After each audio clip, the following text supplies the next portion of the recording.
ಹೊಳಲ್ಕೆರೆ ತಾಲೂಕಾ ಪಂಚಾಯಿತಿ ಸಭಾಂಗಣದಲ್ಲಿ ನಡೆದ ಒಂದು ದಿನದ ಗ್ರಾಮ ಪಂಚಾಯಿತಿ ಮಟ್ಟದ ಅರಿವು ಕೇಂದ್ರದ ಸಲಹಾ ಸಮಿತಿ ಸದಸ್ಯರ ತರಬೇತಿ ಕಾರ್ಯಾಗಾರ ಹಾಡನೂರು ಹಂದನೂರು ಚಿಕ್ಕ ಹೆಮ್ಮಗನೂರು ಗ್ರಾಮ ಪಂಚಾಯಿತಿ ಅರಿವು ಕೇಂದ್ರದ ಸದಸ್ಯರುಗಳು ಪಾಲ್ಗೊಂಡಿದ್ದವು.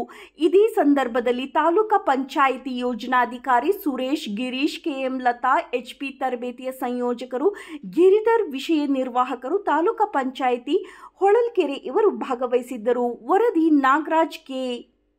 ಹತ್ತಿರ ಇರುವಂತಹ ಗ್ರಾಮಗಳಲ್ಲಿ ಏನಾಗುತ್ತೆ ಜಾಗದ ತೊಂದರೆ ಇರುತ್ತೆ. ಆ ಸಂದರ್ಭದಲ್ಲಿ ರೂಫ್ ಟಾಪಲ್ಲಿ ಕೂಡ ನಾವು ಗ್ರಂಥಾಲಯವನ್ನು ಅಭಿವೃದ್ಧಿಪಡಿಸುವಂತಹ ಒಂದು ಪ್ರಯತ್ನವನ್ನು ಮಾಡುವಂಥದ್ದಾಗಿದೆ. ಇದಾದ ನಂತರ ಈಗ ಇಷ್ಟೆಲ್ಲ ಹೇಳಿದ್ವಿ. ಹಾಗಾದರೆ ನಾವು ಎಷ್ಟೇ ಪ್ರಯತ್ನ ಮಾಡಿದ್ರು ನಮಗೆ ಏನು ಪ್ರಶಂಸೆ ಸಿಕ್ಕಿದೆಯಾ ಅಂತ ನೋಡ್ತಾ ಹೋಗೋದಾದರೆ ಖಂಡಿತವಾಗಿ ರಾಷ್ಟ್ರ ಮಟ್ಟದಲ್ಲಿ ಏನಾಗಿದೆ ಅಂತ ಹೇಳಿದ್ರೆ ನಮ್ಮ ರಾಜ್ಯದ ಅರಿವು ಕೇಂದ್ರಗಳ ಪರಿಕಲ್ಪನೆ ಏನಿದೆ ಇದು ತುಂಬ ವಿಶಿಷ್ಟ ಅಂತ ಗುರುತಿಸಲ್ಪಟ್ಟಿದೆ. ಬೇರೆ ಯಾವುದೇ ರಾಜ್ಯಗಳಲ್ಲಿ ಗ್ರಂಥಾಲಯಗಳು ಗ್ರಾಮೀಣಾಭಿವೃದ್ಧಿ ಮತ್ತು ಪಂಚಾಯತ್ ರಾಜ್ ಇಲಾಖೆ ಅಡಿಯಲ್ಲಿಲ್ಲ. ಹಾಗೆ ಇಷ್ಟು ಸಂಖ್ಯೆಯಲ್ಲಿ ಗ್ರಂಥಾಲಯಗಳೇ ಇಲ್ಲ. ನಮ್ಮಲ್ಲಿರುವಂಥ 5,900 ಗ್ರಂಥಾಲಯಗಳು ನಮ್ಮಲ್ಲಿ ಇದ್ದಾವೆ.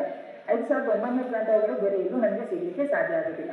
ಇದ್ರ ಜೊತೆಗೆ ನಾನು ಹೇಳಿದಾಗ 24-25 ಆಯೋಗದಲ್ಲಿ ನಮ್ಮ ರಾಜ್ಯ ಸರ್ಕಾರದಲ್ಲಿ 6,599 ಹೊಸ ಗ್ರಂಥಾಲಯಗಳನ್ನು ನಾವು ರಚನೆ ಮಾಡ್ತೀವಿ ಅಂತ ಹೇಳಿ ಆಶ್ವಾಸನೆಯನ್ನು ಕೊಟ್ಟಿದ್ದಾರೆ ಮತ್ತು ಅದ್ರ ಕುರಿತಾಗಿ ಕೆಲಸಗಳನ್ನು ನಿರ್ವಹಿಸ್ತಾ ಇದ್ದಾರೆ. ಹಾಗೆ ಇನ್ನೊಂದು ಪ್ರಮುಖ ಒಂದು ಪ್ರಯತ್ನ ನಮ್ಮಲ್ಲಿ ಆಗಿರುವಂಥದ್ದು ಅಂತ ಹೇಳಿದ್ರೆ ಮಹಿಳೆಯರಿಗೋಸ್ಕರ 2:30 ಇಂದ 3:30 ತನಕ ಒಂದು ಸಮಯವನ್ನು ಮೀಸಲಿಟ್ಟಿದ್ದಾರೆ. ನಾವು ಒಳಗೊಳ್ಳುವಿಕೆಯ ಮಾತನಾಡ್ತಾ ಇದ್ದೀವಿ ಅಂತ ಅಂದಾಗ ಈ ಒಳಗೊಳ್ಳುವಿಕೆಯಲ್ಲಿ ಇವರು ಕೂಡ ಅಲ್ಲಿ ಬರುವಂಥದ್ದನ್ನು ನಾವು ಗಮನಿಸ್ತೇವೆ. ಸೊ ಇಷ್ಟನ್ನು ಹೇಳ್ತಾ ಗ್ರಂಥಾಲಯಗಳು ಖಂಡಿತವಾಗಿ ಸ್ಟೂಡೆಂಟ್ಗೆ ನಂದೇ ನಂಬರ್ ಹಾಕಿದೆ, ಆಧಾರ್ ನಂಬರ್ ನನ್ನ ಮಕ್ಕಳದೇ ಸೇಮ್ ನಂಬರ್